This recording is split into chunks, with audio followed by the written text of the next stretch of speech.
Forget all you know about podcasts. We welcome you to an experience uniquely different. Please join us for our coverage of all entertainment on the fringe of society. The candles are lit, the lights are down low. It is now time to welcome our host as he steps up to the pulpit. The sacrifice has been prepared for the midnight black mass.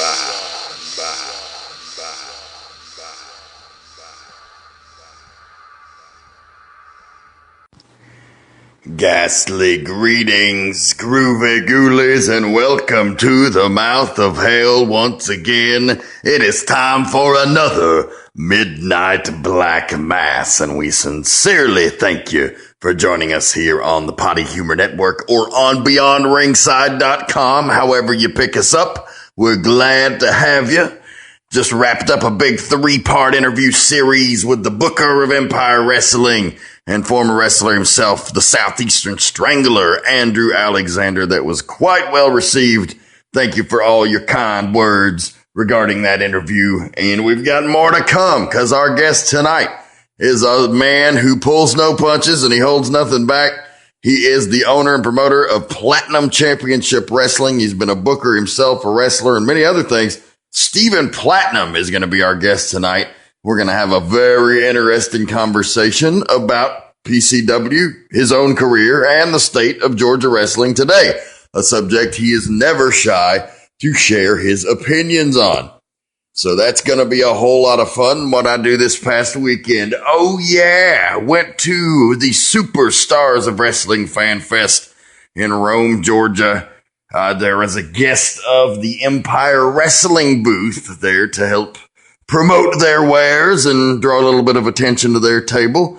So I was happy to be there. And of course, just hanging out, I got asked to help out with the show, and I did. So I made an appearance both at ringside with Tank and Iceberg that night, and then also helped out Scott Hudson on the color commentary for their iPay-per-view. Really, really awesome night. I had a lot of fun just hanging out with old friends. There was times where it was like a wild side reunion. You had Iceberg and David Young and Tank and Jimmy Rave and me and Rick Michaels and Sean Tempers and Larry Zbyszko. And there's just a lot of people that knew each other from the old days that were there hanging out, and it was very cool. Saw Pat Rose, who will be joining the show. Southeastern wrestling legend himself. Really interesting career he had. He made a whole run headlining in the territories, and then he came back around again in the 90s and had a whole nother good run making a living as an enhancement guy.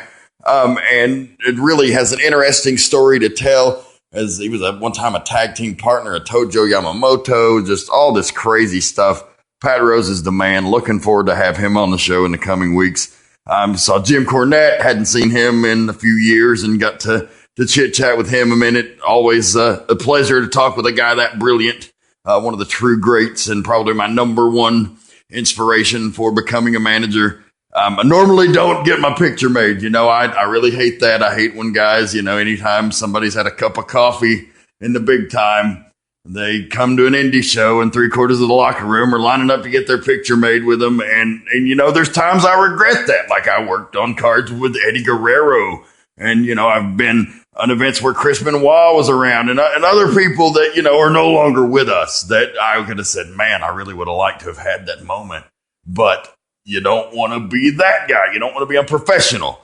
And I had to break that rule with Cornette, him being my number one all-time inspiration for becoming a manager, and I had to get the old picture made with him. So you can find that on Twitter at Dragons Rejects if you follow me there. But was a good time. There was a fair bit of controversy surrounding that event. I don't know that we'll get into it this week, but possibly if it comes up down the line, it'll be addressed. Like I said, I was there as a guest of Empire. They took care of me, so I didn't have any complaints, but I didn't have to deal with the people that ran the actual convention. So maybe that was part of the controversy. I don't know. I'm just saying. It is what it is. So we'll address that when it comes up. But regardless, had a good time. It was great to see old friends. Great to meet a lot of new people. Great to see Jake Roberts in good health. Hadn't seen him in a few years, and he was in good spirits. And met Rick Rude's son, who was a really awesome dude. Going to try to get him on the podcast. We hit it off pretty good. He was a really nice cat. And had a lot of interesting stories to tell about his dad. So that would be cool to have him on. And also, just completely unrelated, but kind of sort of, considering it was located in Rome, Georgia. And that's one of this guy's stomping grounds. Former WCW star Air Paris will be coming on the show. Definitely a big part of Wild Side, so there'll be a little bit of the Wild Side Chronicles, and it'll be a little bit of WCW and a little bit of the Nashville scene, and I'm sure he'll talk about the time he lived with Marty Jannetty. So he's also going to be an upcoming guest. So we're really trying to book upcoming guests as much as possible. Really having a good time doing the podcast, just trying to get back on track with the scheduling. So thanks everybody for joining us. And we've got a whole lot more as we move into 2014, wrapping up and the beginning of 2015. So where can you see me coming up? Well, the big one, November 29th, Chasing the Grail, Empire Pro Wrestling. That's 22 Austin Avenue, the Empire Arena in Rossville, Georgia. You can find out more information at empirewrestling.net or on Twitter at EmpirePW or on Facebook at Empire Wrestling. The main event of that card will be the 11-month reigning Empire Heavyweight Champion, the Temptation Shawn Tempers, defending the title against the man who won the Chasing the Grail tournament. He outlasted 15 other men. Joey Lynch will go one-on-one with Tempers for the title in the main event of Chasing the Grail. All of that on top of a stacked card. I'm talking about a last man standing match between Tank and Bobby Hayes. I'm talking about a Russian Logan Alvey in an ODQ match, no holds barred. I'm talking about a tag team gauntlet match. I'm talking about the whole 9 yards. You'll want to be there November 29th, Empire Wrestling, Rossville, Georgia at the Empire Arena for Chasing the Grail 2014. I'll be making my return to Deep Southern Championship Wrestling on Friday, December the 12th in Blue Ridge, Georgia with the Strong Style Psycho Tank. Yeah, getting out there at ringside with the rejects one more time always gets a little taste. Tank wanted me in his corner for this event. I'm going to be there. You can find out more information at dscw.org or on Twitter at dscw101. Okay. And I've signed some other dates for the month of December in addition to Empire and DSCW, but I have confidentiality agreements in place there, so I can't tell you, but you might see me popping up somewhere. You never know. So, but I've got a busy December, I'll tell you that. So, the Gasp Menagerie this week, talking about the spooky news or strange occurrences in the real-life media. Right now, the hubbub, a flying man was seen in the United Kingdom, reported by multiple airline personnel. This happened back in the summer, but the story's just now making the rounds, and apparently traces back to several other reports of similar instances. And certainly from the photos, it looks to be a fucking human being flying around. Like now they say that this has been simulated with jetpack type suits. Certainly like Iron Man type apparatuses are more realistic now. As far as like these containment suits that you can fly around in, like that actually happens, but there was no report of any of that activity in the area at the time. The description did not match that of what had been previously seen in those instances or what it was known. So, I don't know. It begs the question, are there gods among us? Are there those out there with extraordinary abilities? Are the tales of comic book fiction not just that? Perhaps there's some reality to that. Certainly seems preposterous on the outside, but I've learned never take everything at face value. There's always something deeper under the surface. So, not saying I believe it, not saying I don't, just saying it's interesting. Check out more Gasp Menagerie over at the Dread Central website at dreadcentral.com. They're always posting similar stories, and that's where we pick them up from typically. And just want to urge you to check out that website if you're a fan of anything horror. So, on to the Revs rant before we get to our guest, one Mr. Platinum. The rant this week, and me and Steve actually will cover this a bit in kind of a different side of it, but what I like to call the Great Kayfabe Debate. And it's a tough one. I mean, it's really something that needs to be like debated and discussed and kind of decided upon how it's going to be handled, because it's a tough situation. Because right now, people get upset that kayfabe is broken. For example, we're doing a podcast where we're openly talking about the inner workings of the business. However, there's a time and a place where you just simply have to cut off the sharing of that information. In a certain era, this would have definitely been deemed too far.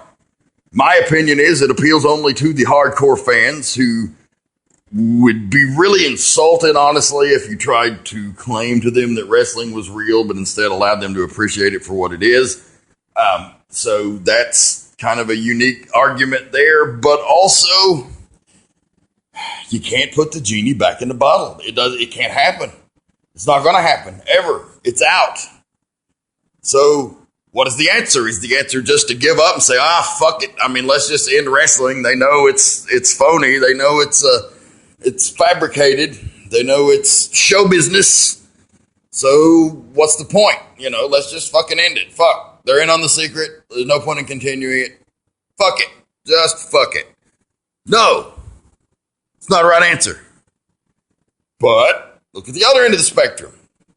You could just let's act like ostriches and bury our heads in the sand and pretend like it didn't happen.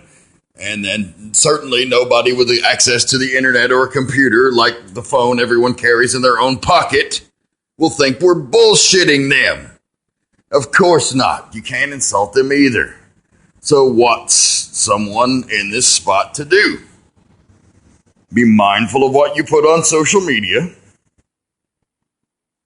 Be very, very careful about how you let yourself be portrayed in a public light. You want to be honest with people. There's a difference between honest and oversharing. So don't overshare. Certainly be upfront with people. Don't try to bullshit them, but also don't be afraid to dial it back when necessary. That's important. It's also important to treat your material with respect. So, as open as we talk about the industry, on this show even, you will never hear us talking about something that's actively happening. It may be covered, but it will never be dissected. Because while something's going on, you can't take people out of the moment. When it's over with, fine. You're going to do it in the context of the program that they're seeing, the internet footage or the official website information or on the live events or the DVDs. You're not going to see any of that peeking behind the curtain. But in other forums where that is a desired part of the business, you can wait until after it happens and then discuss it. That just draws that line that allows you to respect what's happening in the moment. Just a thought. Like, I have no answers on that subject because it's a tough discussion, and like I'll talk about later with Steve, it's something the wrestling business needs to address in terms of how to get itself into the next century and stop hanging on to the last one. Who has the answers? Maybe someone does. I don't know. But until next time, this is the Revs Rant. We'll be back right after this commercial break with our guest, Stephen Platinum. Don't go anywhere. The Midnight Black Mass is pleased to announce we have become an affiliate of the World Wrestling Network at WWNLive.com, the home of the finest iPay-per-view and video on demand in all of professional wrestling, featuring promotions like Dragon Gate USA, Evolve, Combat Zone Wrestling, OVW, Shimmer, Shine, $5 Wrestling, and the vaunted kayfabe commentaries with their You Shoot, their guest booker, and their timeline series. You have to check it out. Of course, you can always go to their main page at wwnlive.com, but if you will, do us a solid, go to facebook.com/pottyhumor or follow me on Twitter at Dragons Rejects. We'll be posting our own unique links to these events as affiliates. If you go through our link, they give us a little kickback, and we greatly appreciate it. Whether you're having an autograph session, personal appearance, or live event, we got just the person you need to contact for all of those needs. SBI Bookings is home of some of the best stars in the wrestling industry today. They provide you with the best talent this business has to offer, from Kevin Nash, Larry Zbyszko, Scott Steiner, and many, many more. So who will you contact next time you're planning an event? The men of SBI Bookings. Check them out at sbibookings.com. Wrestling fans, Anarchy Wrestling television tapings are the second and fourth Saturdays of every month at 4236 Level Grove Road in Cornelia, Georgia. For more information on Anarchy Wrestling and on the shows, to watch the television product, and a whole lot more, go to anarchy-wrestling.net. That's Anarchy Wrestling, the second and fourth Saturdays of every month in Cornelia, Georgia. Hey kids, you know you want to be the coolest cat on the block with your official Midnight Black Mass merchandise, available at midnightblackmass.spreadshirt.com. Just in time for Halloween, we have brand new Midnight Black Mass t-shirts, we have reject t-shirts, we have beanies, we have hoodies, and more over at midnightblackmass.spreadshirt.com. Get your merchandise today and be one of the cool kids.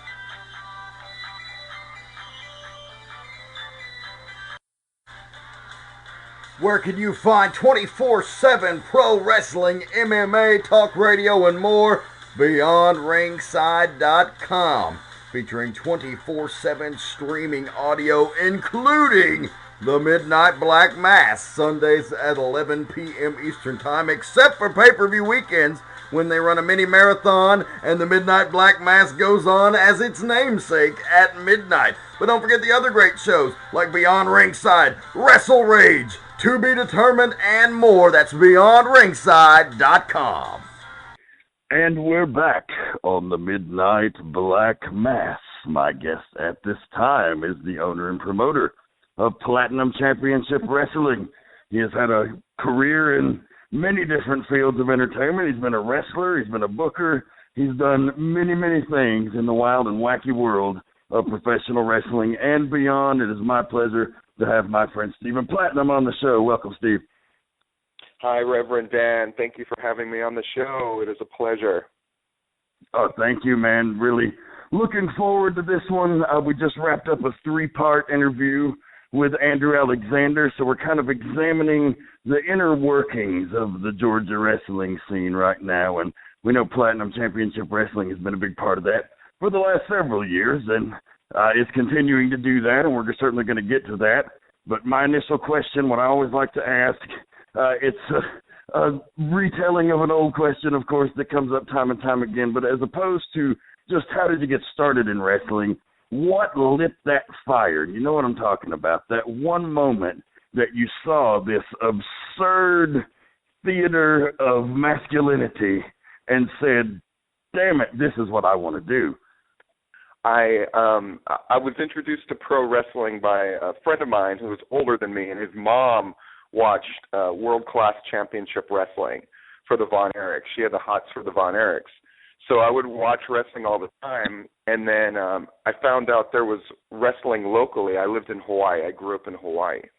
And so there was Polynesian wrestling, so you had like King Ikea and, you know, Kevin Sullivan, and all those guys were kind of hot back then. And once in a while they were in NWA territory. So they would have sometimes people from Japan. Ric Flair would defend there against Kerry Von Erich, that kind of thing. And I went to a Polynesian wrestling card, and this is what sealed the deal. I went to a Polynesian wrestling card, and Bruiser Brody was debuting.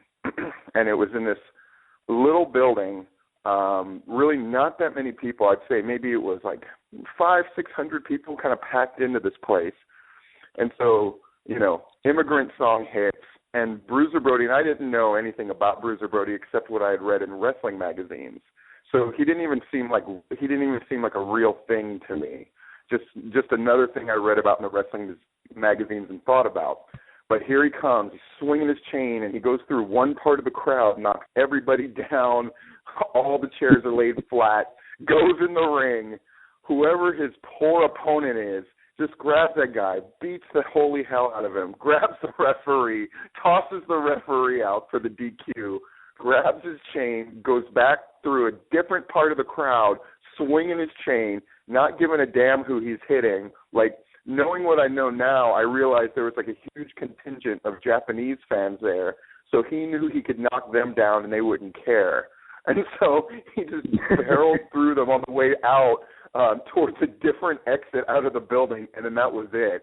And there was this sort of moment where it was quiet. There was kind of like this mumbling, and you just looked at this sort of path of destruction. The hell was that? And I remember thinking that was the greatest thing I had ever seen. I just remember thinking, like, I didn't really understand pro wrestling on a different level.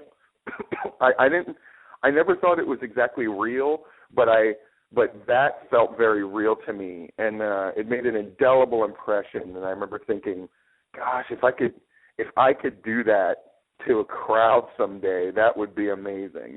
I just remember thinking, like, just having that effect on people would be an incredible feeling. And so I would say that is definitely the moment where the seed was planted for me to get into pro wrestling, even though it didn't happen for many years. That was the thing that hooked me on wrestling for sure. Man, that is a hell of a group of influences.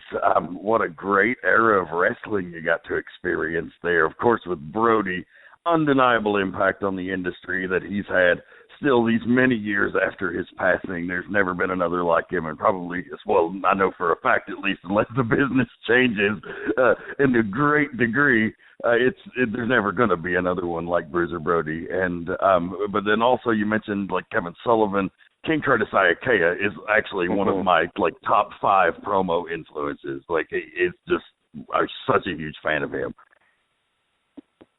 Yes, Hawaii was a great place to experience wrestling when I was growing up.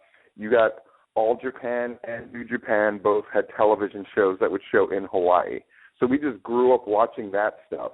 Then you would have like the 7 or 8 hours from the mainland on a block on Saturdays. So I grew up watching UWF in Mid-South and AWA. You had a local scene. You had, of course, Crockett stuff. I remember seeing stuff that it kind of blew me away. Between that and wrestling magazines, I had an actual pretty good depth of knowledge about pro wrestling. Now, most of this stuff I thought I would never get to see. I remember finally seeing the sheep herders do their thing once and being really excited, because sheep herders are one of those things, those great bloody pictures and these barbed wire cage matches with the Fantastics and things like that. It was just stuff that seemed like, it might as well have taken place in a country far away from me, as much as I thought I was going to get to see that stuff. And when I finally did, I was just so pleased. Wrestling magazines really were the connection to everything. The TV shows were important, but I really miss wrestling magazines. I picked up the last issue of WWE magazine, and it's funny because that's one I never bought. I would have never had a WWE magazine. I would have been like, that would have just been like impossible for me to imagine, but I just felt the need to pick it up. I think there's going to be a lot lost that Pro Wrestling Illustrated is the only magazine out there. It just feels like a certain era of wrestling, a certain kind of wrestling fan will not be made anymore because the magazines are gone. I'm really sad about that. No, and that sucks because, you could say, well, there's the digital era and they can just see the video now instead of seeing a still picture. But there's something about those images, those black and white images. I remember the first time I ever saw Abdullah the Butcher was in one of those magazines as a kid, and it was just like, oh my God, I have to fucking track this shit down. You know, like, what is this guy doing? You know, he seemed inhuman, and I don't know that even seeing the video could have, because your imagination races when you see that picture, that blood-soaked image of him just carving some poor sap to ribbons. And yeah, I agree with you. It's very sad that the era of the wrestling magazine has gone by the wayside for sure. Yes, I think along with it has gone this sort of the salacious aspects of pro wrestling that I love are gone. I think blood to sell a magazine, Pro Wrestling Illustrated would never have bloody pictures anymore. It just wouldn't happen. It's not like the old days where you'd have, you know, Bobby Heenan's like bright white eyes poking out of this like mask of blood, or, you know, Bud Sawyer and Tommy Rich. All of that stuff, which again just fueled my imagination as a young man, which would be seen as abhorrent now. I actually find the sort of cheesecakey aspect of wrestling, where it's just the women sort of like dolled up and posing, comprise most of the women wrestling pictures now. I think that there's definitely something lost when you take out the bloody aspects of pro wrestling. It's always been a part of the business. It was always a part of the business I was interested in. We don't do a lot of blood stuff at PCW, but I still believe in blood for effect. And again, it just goes back to those magazine pictures. Now I find myself booking situations where we can get the great picture, and to me, one of the great pictures you're always going to get is blood. If that's Jeff G. Bailey bleeding in a War Games cage along with Rachel, like that stuff, which other people would probably find abhorrent, certainly, like, I think the younger guys, most of whom I don't think would get color anymore. They don't understand. They don't. I mean, I've heard that it was like, oh, I'll never cut myself, and I just think, God, it sounds crazy. I mean, I'm considered a pretty well-educated guy, especially for when I broke into wrestling. They used to make fun of me for having a college degree. That used to be like that was still a point of like, you got a college degree, dork, you know. But still, I wanted to bleed. I wasn't afraid. The first time it was offered up for me to do it, I lied and said I knew what I was doing, just because I was afraid they were going to take that away from me. And now, certainly I have guys that are willing to do it, and I think Anarchy's got that locker room, and Empire does, where guys know, okay, it's the War Games, or, you know, I'm going to use this blood to tell a dramatic story. And in other places, maybe it's, I don't know, what do you think that is? Do you think it's so many really terrible promotions used blood because they couldn't do fuck all? I don't know what that is, but I always get sad when the blood thing is kind of gone away, where now the norm is you watch Hell in the Cell and you know you're not going to see blood. It just seems insane to me. I think so. I think it's a lot of re-education of the audience, just having, like, we've got a whole generation of people that grew up like post-Attitude Era now that just haven't seen so much of that shit. And then, like, that's a lot of the people who are breaking into the business now, and that's part of it.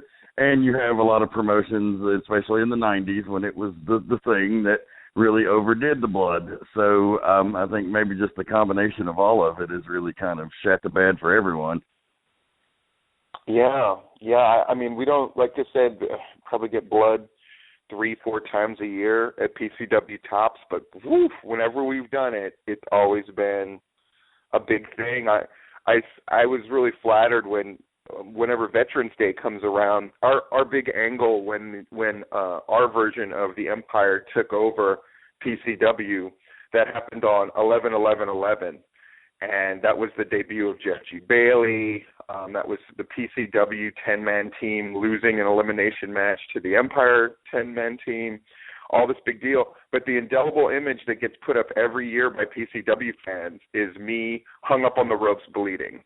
Like that's they call that the day of treason, and the like fans made their own shirts to symbolize the treason of Shane Marks joining Empire and all this kind of stuff.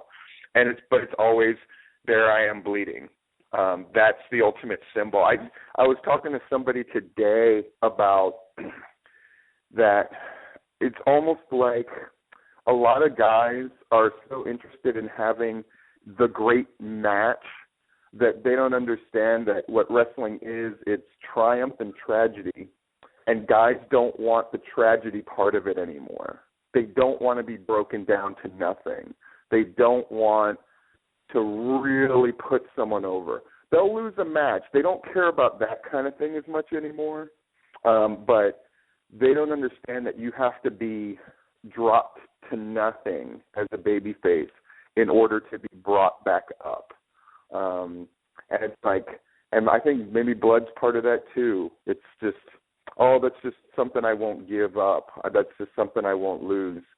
And you got to be willing to give up everything. I think anybody who's been doing it, I think guys like you, Jeff, just, I mean, how many times have you got your ass whipped for the purpose of an angle, either as a baby face or a heel as a payoff?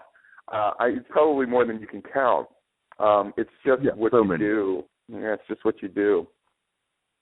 I have a blown out right knee from an ass whipping, actually. Corey Chavis gave me an atomic drop in the steel cage at a War Games match, and like my ACL just ripped off the fucking bone. Oh my God. Yeah, it was pretty brutal. So yeah, I'm definitely have been there, and I mean, my stupid ass took a tombstone from Jerry Palmer's fucking untrained ass. I was like, yeah, this is gonna be a good idea. This will get the fucking spot over. And I survived, so like, you know, whatever's out there for that. Yeah, I agree.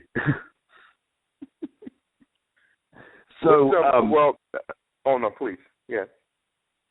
No, I was just gonna say, you know, interesting. You've never been shy about, you know, speaking your opinion on the state of Georgia wrestling, and I think you always have a pretty accurate, like, summary of what's going on. You seem to be well informed about the places. What would you say? Who would you say? I mean, do you still think Anarchy is the front runner right now? That's a great question. I'm currently working on the full disclosure of who my three nominees for each one of the Georgia Wrestling History Awards are. So you know, the leagues that I put up are Anarchy and PCW and Empire. I gotta say, like, again, I should probably not be so blatant about what my choice would be. I'd have a hard time picking against Empire. I think Empire is one of those things. I think if it was situated in a different part of the state, it would get a different kind of attention, which is not their fault. I'm just saying, like, it's strange that a show that's so good. I mean, like, Andrew Alexander is definitely going to be one of the guys who's up for Booker. I just think that promotion, any number of their guys could be Wrestler of the Year or Technical Wrestler of the Year and Personality of the Year. I think they put it all together. I find myself enjoying any video that's put out to promote it. I keep up with the angles. It is the promotion. I think they have the right combination. Anarchy is the steak, right? It's solid. I think PCW is the sizzle. Like, you always have the kind of like riskier angle being done at PCW. You know, whether that's like Rachel emerging as like Rachel and Jeff being the sort of focal feud, I think is a kind of move that only PCW would make. And to have a heel champ like hold on for an entire year and all that kind of stuff. But I think Empire's got the goods. I think they're the right combination of the wrestling is awesome, the talent is great, it's old and it's new, and it's got sizzle. I mean, the might be a retirement angle with Andrew, like all the stuff with Sean. I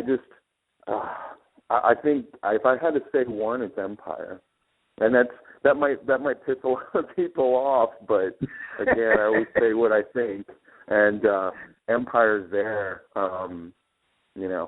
Anarchy again. That's a great spot, and it's a place where I just feel like if they just hook on to the right main event angle, that's gonna help them out a lot.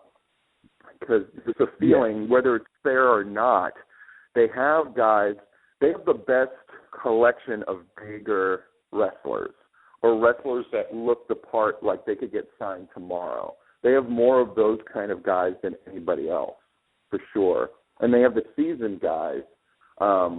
It's just the angles. I mean, that's no secret. It's whether Goodman says it in a report or whatnot. There just always feels to be, the show is well done, everything's serviceably good, and occasionally there's something that's hot, but there isn't that feeling of, oh, they got this thing going. It's not, it's not Devil's Rejects against the Elite. They don't have, like, that thing that feels risky and it feels like must-see. Everything just feels like a build to the next big show, which is, again, logical and serviceable, but it's not Empire. Like, I can tell you Empire angles, and I've never seen a show. And that says all I need to know.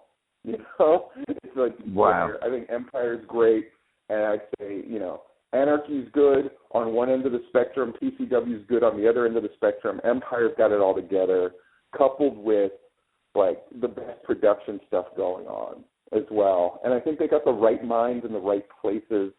The locker room's unified, everybody's on board, all of that kind of stuff as well.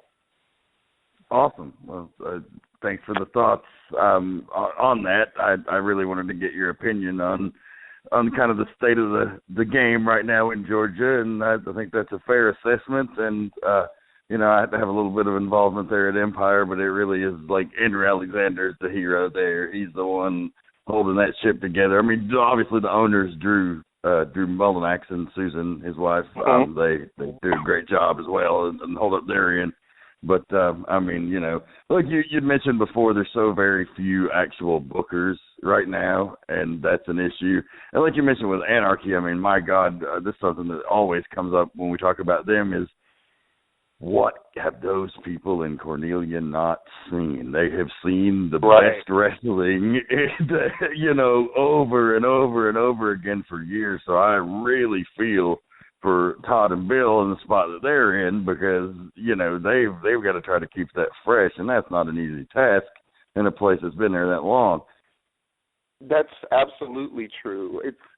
It's one of those things where you're somebody who's run your own show and run into problems with the buildings, right? And that's with PCW. I can't count the amount of spots that we've been in and lost, or been in and it just didn't work out, and all of that kind of stuff. And that Church of Southern Wrestling, it's been there. It's iconic. It's been there so long, but I guess the disadvantage of that is they have been there. In a town that's not all that big, that has gotten to see so much. I mean, when you think about just the talent alone that's walked through that place, not just in ring, but the referees, like they've had the best referees, the best TV commentators in the state, some of the best wrestling minds, and the best managers, all have walked through that building. And at what point do you just go like, and they're never going to be the promotion that tears it all down and starts off in a completely different direction. That's just not the promotion that it is. It's not a good thing or a bad thing. That's just what it is. You can't imagine Anarchy suddenly. They don't have the luxury of doing what a bunch of shitty leagues do, which is to completely reinvent themselves. They really don't have the option, because they have a legacy that they have to be beholden to. And you could definitely see it at Empire is another great example of that was I mean, if you could answer a question, how old is Empire? Empire, I think, is like coming up on its 4th or 5th year. They were running when I was running NWA Chattanooga, but they kind of had their own thing going on. And then once we closed down, all the guys that were working for us ended up getting picked up by them, and it just ended up with they almost kind of carried the legacy of what we started there between them and Deep Southern Championship Wrestling. You know, it kind of at least some of the gimmicks and angles and various things that we started there actually got to keep going, which I was very happy with. But yeah, I'd say it's 4 or 5 years at the most. We had 3 years of a run there where it was 2 years as baby faces and a year as heels. So, and I know it was in existence a while before we started. Mm-hmm. So, and I mean, they've clearly hit the stride, which is great. I'm with PCW. I say this all the time that like when I won Booker of the Year a couple years back, it sounded like I was being an asshole because I probably was, but I was like, actually, the booking I did in 2010 and 11 was much better. The Empire angle taught, and I mean, if PCW has one thing going for it, it's I usually have the main event picture worked out in my mind a year to a year and a half in advance, and we work backwards. So there's a lot to that. Like before we did Sacred Ground 2, I knew what the main event of 3 was, and then I knew like this year's Revolutionary War Games, July 4th, I had worked out a year and a half in advance. Like I knew I wanted it to be all of the ex-champions as babyfaces with Rachel against Jeff, Chip, and a collection of heels. So, and the fact that we've been able to pull that stuff off is, I think it's a combination of all those things. It's luck, but it's also guys that trust what we do. But in 2010 and 11, when the talent pool was definitely less than it is now, now guys like want to kind of come in and do that show that we would want to do the show, whereas before it was like whoever was there and then a bunch of greenish guys that I had trained. But that was a lot of magic. It was a lot of figuring out how to do stuff. It was a lot of taking big chances and wanting them to pay off, and also being patient. I think that was such a fun time for me. Now it's a different kind of fun, I guess. Like I came into town to see Chuck's wedding, and my wife goes, "Well, are we going to go to PCW?" And I went, I wasn't planning on it. It's Chuck's wedding. She goes, "Well, these things are kind of winding up. Why don't we go to PCW?" So we went without kind of unannounced, and when I walked in, I got to see like, wow, it's running without me. Like the people I've put in charge, who I'm training to run the show, are able to do it. And so I went in and I tweaked some things, and then I pulled guys aside after their matches, and I would talk to them. And my wife stood back and watched, and she's like, "God, it's so great that people will listen." And she goes, "Even the people that you weren't talking to about their match would listen in." And she goes, that's an atmosphere that's so wonderful. I'm like, that took a long time. That took years, where the atmosphere is more of one of like, yeah, I want to learn and I want to get better, as opposed to individual egos and all that. And I think that's what, again, one of the things that separates. With Empire, it certainly appears from the outside to be go team. And Anarchy, that's the case. PCW, that's the case. I don't know if that's the case at other places. I think other places do a good job of lip service, but I always get the feeling when the chips are down, a lot of people would tuck tail and run at a lot of different promotions in Georgia. Yeah, and a lot of different promotions also, like, they just seem like a series of spot shows over and over and over again. I think what the three that you mentioned stand out is that they do have long-running angles and history, and that they build on things, and it feels like, even though it's not a weekly television show in all of the cases, except for Anarchy, it is, you get the feeling that it's an ongoing story that you're involved in, and it feels like wrestling and not just a night of wrestling, which is very fucking different. Yeah. Yeah, I mean, if a bunch of guys were sitting here shooting the shit and we went, I mean, even promotions that I like, where I like the bookers and I like the owners, I go, what's the big stuff that, say, Big Wood's done in the last year or two? What are the angles that have played themselves out? Even he would admit that that's not really their thing. You know, they do so many shows in so many different places. Like you said, it's like a nice, tidy, short story every night. It sort of begins, right. You introduce yourself to the characters. Maybe you have a typical indie kind of angle where it's like, oh, I'm mad at you. Oh, yeah, we'll have a tag match at the end of the night. Okay. And then you wrap it all up with a bow at the end. Maybe you have a guest wrestler that comes in. You build up that match, and then it all plays out, and then it's done. Again, it's so hard to explain to guys that that's not where you learn. Those shows are important, and they have their place. Let me just say that. But, God, like, that's not what I visualized when I was a kid and wanted to get into wrestling. I just, and most of the shows I did were these kind of spot kind of shows, but the places where I really got to drop anchor and be a part of things, that's definitely the parts of wrestling that I enjoyed and got mad at the most. Like, that's where all the investment was emotionally. I wouldn't wrestle for free anywhere except for the promotion I felt the most connected to in Colorado. That was the guy who screwed me out of money all the time, and I just took it because it was the promotion where I felt like I had laid down roots, and they were beginning to let me book and all of that kind of stuff. So I was willing to tolerate a lot. When I wouldn't even go, this is a story about how dumb I am. When I was offered to do like a little thing for ECW, I turned it down because the money wasn't good enough.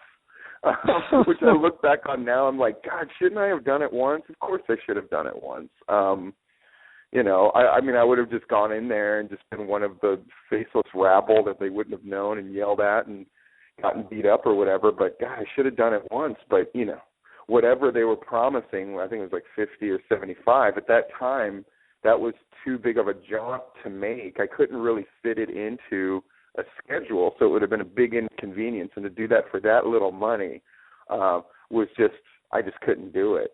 So I turned that down, but yet, the biggest shows of my career, like where I was responsible for booking the undercard of this show that Roddy Piper did out of WCW. He was just out of WCW. We snagged him for a show, probably had 1,500 people there, charging ridiculous amounts of money for tickets, ringside tickets, and all that stuff. I helped book the undercard. I wrestled a match with two midgets and got put through a table. I was the ring announcer. I was the commentator. Like, I did everything for that show and got $5 for all of it. And I didn't even think of complaining. It was just like, oh, this is what I want. This is what I've always wanted to do. So, well, you're willing to put up with a whole lot more when you do have a place to sink your teeth into stuff and get your creative rocks off, so to speak. When I feel like I'm really making magic, I can deal with a whole lot more bullshit on the promotional and payoff end and whatever else, and I guess that's just, it goes back to us all kind of still being marks for the business, at least the ones that really love it, and, just really get off on doing it and doing it right. I have a question for you. This has been something that's kind of bothered me. Sure. And it's nothing about you. It's just a general question.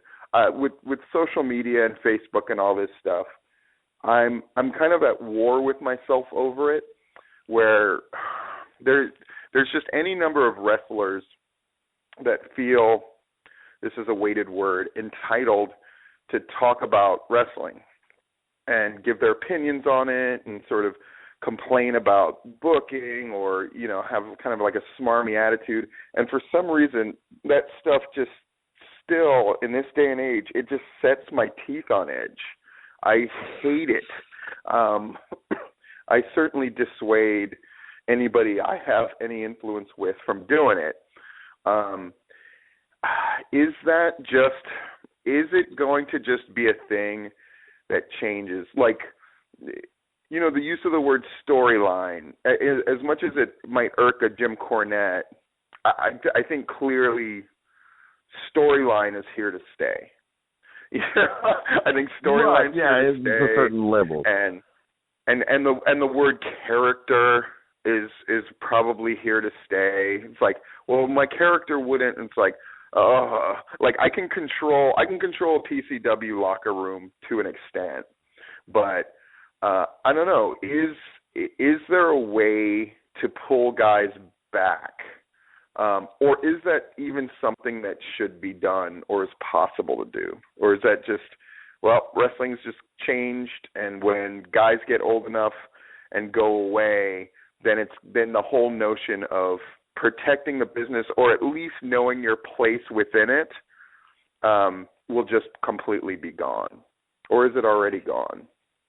Oh man, yeah, it's getting there, and I don't know if there is any going back on that other than, like you said, controlling individual locker rooms, at least to the point where you have the guys respect enough to have them not do that stupid shit. I mean, I feel what you're saying. I'm a guy, I didn't like my announcers using the word show when referencing the card. You know, it was an event, it was a spectacular, it was the matches, it was not a fucking show, because that's just one of those little words that pre-implies that it's bullshit, and they know it's bullshit, but the less you can slap them in the face because of, you know, with that, the more that they're going to get invested in your product, in my opinion. It's a tough climate with the social media thing, because every asshole thinks they have an opinion, and most of them aren't educated, and they kill their own mystique and kill their own shit by, you know, bitching about their problems or bitching about WWE, which just kills me. Like, you know, when we're talking with the boys, you know, like, just bullshitting, that's one thing, but to go on social media and comment on Raw or the pay-per-view, I mean, it just makes you look like a sour grapes indie asshole, in my opinion. Yeah. And it's promoters, and it's, I don't know. I guess the places that have teachers and where you can learn, that's the part that worries me. Maybe it's always been that way. Maybe it's always only been like, oh, there's a couple places you can go that are great, and then a bunch of places that are okay, and then some places that are absolutely terrible. Maybe it's always been that way, and I just don't remember it that way. But yeah, I do lament. I think there's a bunch of guys that have this great potential, and unfortunately, the same kind of arrogance that it requires to be a wrestler or to be a performer in general. Like, I see it with actors as well, that have to opine on everything. And I mean, this is coming from a guy that can't keep his mouth shut about anything ever. Right? And so you know it's bad. Right. Or, I mean, I certainly don't have problems. I mean, full disclosure came about because I was just tired of what I was reading. Where I think a symptom is when everybody's just started equating everything. Everything was equal. You know, why can't we all work together? I hate that more than anything. Like, why can't we work together? Because I always think work together, that doesn't exist in any business anywhere. But entertainment, sports, whatever. They don't, you know, why don't we work together? It's like, no, you get respect, and then people want to collaborate with you. You collaborate with people where there's hopefully a mutual benefit. But you don't just hook on with everybody. That's just the opposite of my experience in wrestling and any place else. In fact, people spent more time and energy sort of having these bullshit feuds with one another, and a lot of money and energy and time was wasted on those things. But at the same time, at least it felt like we were invested enough in what we were doing to care about it. Whereas now it's, oh, maybe we can work together. And I get those messages and emails all the time. Like, maybe we could co-promote. I mean, Robert Gibson's a legend, of course, but, you know, when his guy is like, maybe we could co-promote a PCW show. I just think you have no idea what that even means, right? You don't even know who I am, or, like, you just want to hook on to get booked. And that works. There's promotions out there that guys can they just know if they push hard enough, they can get booked on that show. Nothing wrong with that, I guess, but I don't know. It makes that show a different thing in my eyes, you know?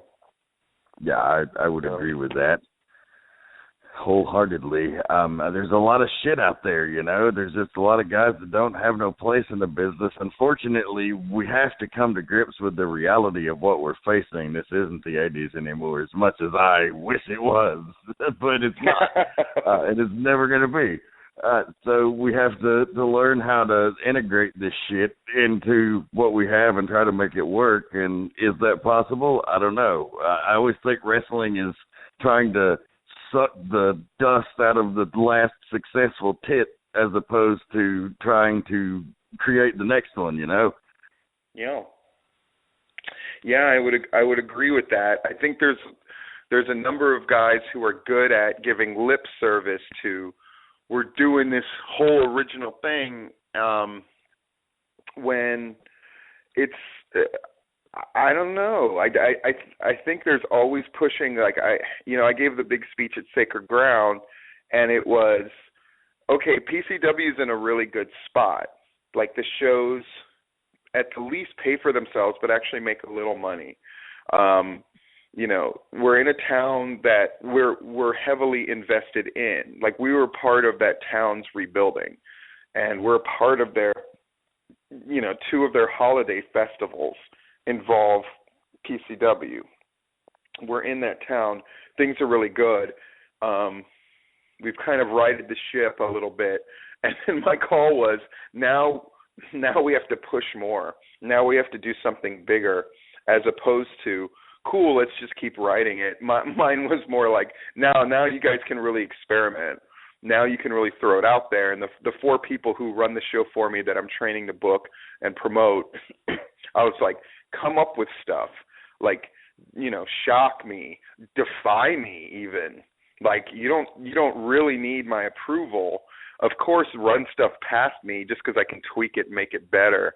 That's become my role, is sort of, the main event stuff is still mostly mine, but I really just help them with their stuff, because I realized, like, not only was I moving away, it's what PCW is always, at its heart, it's still a show where it's designed to teach you how to make money. I still believe in that concept. PCW is where you work for cheap or free to learn how to make money somewhere else. And I just think that that's such an important role to have. And I'm still dedicated to that. And so sometimes we do stuff that isn't the greatest, or it's risky, like, you know, letting so-and-so try their hand at doing something they really want to do. And it might not be great at first. But our card sort of allows for that. I think that's always been a wrestling tradition of, okay, this is handled, like, I know, you know, Shane Mark's stuff is going to be great. I know the Bullets are going to be fine. I know this is handled, that's handled. We have room to give this guy down here who's loyal, maybe doesn't have the most charisma, let me give him a different gimmick. Let's give it a push and see where it goes, as opposed to, you know, always trying to be the best. That's never, believe it or not, been a PCW thing at all. I was always competing in my own mind with everybody, but at the same time, I acknowledge that, okay, no, there's like a third of the card is going to be spent with things that are definitely under construction. Not just stuff that needs to be tweaked, but stuff that may flop, and we still and then we have to find a way to make it work. I think that's important as well. oftentimes giving guys the chance to fail will give them the chance to succeed. But we're about to get cut off by our recording server here. We got about 2 minutes left, and I just wanted to make sure you had the opportunity to plug any upcoming PCW events or anything else that you would like the audience to know about. Oh, thanks.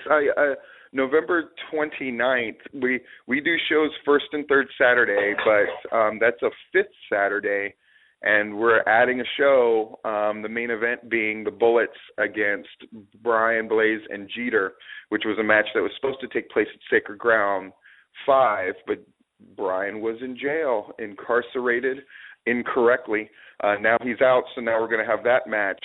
And then on December 6th, Shane Marks defends against Bobby Moore and Brian Kane, who's one of these guys that's really come on the PCW scene as a top heel. So we got shows all back-to-back weeks, which is a rarity for PCW now. So that's my big plug, definitely. Awesome. Well, thank you very much for joining the show, Steve. We are out of time. It has been a pleasure. We will definitely have you back, man. All right. Have a good night. Hey, you too, man. Thanks. Bye-bye. All right, ladies and gentlemen, that was Stephen Platinum in an outstanding interview, always never holding anything back. And then we're out of time, folks. This is another edition of the Midnight Black Mass. Keep one foot in the gutter and one fist in the gold. I am the Reverend, and I'm out.